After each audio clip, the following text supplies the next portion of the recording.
ஹைங்க, உலகத்தின் முதல் காவடியை உருவாக்கியவர் யாருன்னு உங்களுக்கு தெரியுமா?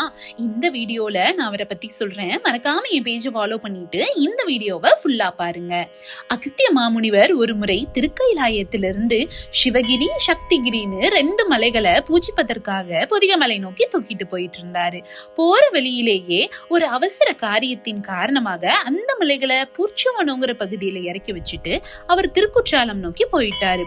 சூரபத்மனின் வில்வித்தை குருவா இருந்தவர் தான் இடும்பாசுரன். இவருக்கு முருகனின் அடிமையாகணுங்கிற ஆசையில சிவபெருமான நோக்கி தவம் இருந்தாரு. சிவபெருமான் தோன்றி, நீ திருக்குற்றாலம் போ, அங்க உன்னை வழி நடத்த ஆள் இருக்குன்னு சொல்லி அனுப்பிச்சு வச்சாரு.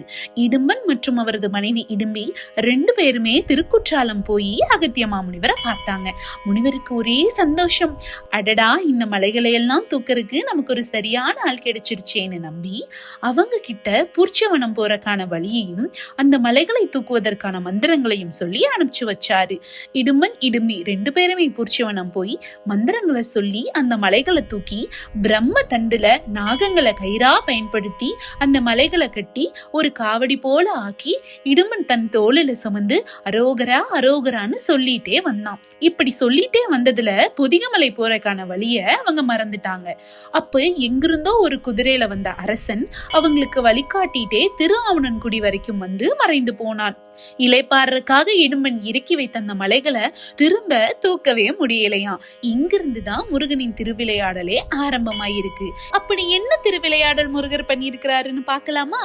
என்னடான்னு பார்க்கும்போது அதுல ஒரு மலையில ஒரு பாலகன் சிரிச்சிட்டே அழகா கோமணத்தோட கையில தண்டாயுதத்தை வச்சுட்டு நின்னுட்டு இருந்தான். இடும்பனும் இறங்கடான்னு எவ்வளவோ சொல்லியும் அந்த பாலகன் இதை என்னப்பன் சொத்து, முடிஞ்சா தூக்குடான்னு சவால் விட்டான். இப்படியே இருவருக்கும் வாக்குவாதம் ஏற்பட அந்த பாலகன் விளையாட்டாக தன் தண்டாயுதத்தை வச்சு இடும்பனை தள்ள அவன் கீழே விழுந்து மாண்டு போனான். இடும்பி ஒரே அழுகை. என்னடா இது, முருகருக்கு அடிமையாகணுங்கிற காரணத்திற்காக நம்ம ஒரு சுபகாரியம் செய்யும் போது இப்படி ஆயிடுச்சேன்னு ரொம்ப வருத்தப்பட்டு முருகரை எண்ணி பிரார்த்தனை செஞ்சா. முருகரை கும்பிட்டா என்னைக்காவது கைவிடுவாரா? அதுக்கப்புறம் ஒரு பெரிய ஆச்சரியம் நடந்தது. தூங்கி எழுந்தது போல இடும்பன் எழுந்து வந்து நின்னான். அந்த பாலகனும் அழகா முருகரா மாறி மயிலோட காட்சி கொடுத்தாராம். இடும்பன் முருகரை வணங்கி 2 வேண்டுகோள் வச்சானாம். 1, இனிமே நான் தான் உங்களுக்கு வாயிற்காவலனா இருக்கணும்னு. 2வது, என்னை போல யாரெல்லாம் இப்படி காவடி சுமந்து வராங்களோ அவங்களுக்கெல்லாம் நீங்க சகல சௌபாகியத்தையும் அழிக்கணும்னு வேண்டிக்கிட்டானாம். முருகரும் அப்படியே ஆகட்டும் நாரா.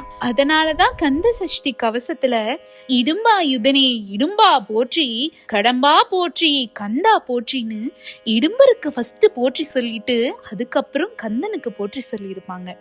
பழனிமலை போகிறதா இருந்தா முதல்ல இடும்பன் சந்நிதிய போய் அவரை பார்த்துட்டு அதுக்கப்புறம் முருகரை பாருங்க. ஏன்னா அப்பதான் அதற்கான முழு பலனும் உங்களுக்கு கிடைக்கும்.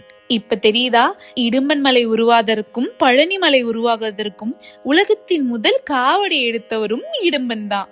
இடும்பனை தரிசித்தால் இன்னல்கள் பறந்தோடுமாம். இன்னொரு முருகர் வீடியோல உங்களை பாக்குறேன். Don't forget to like and follow. Thank you.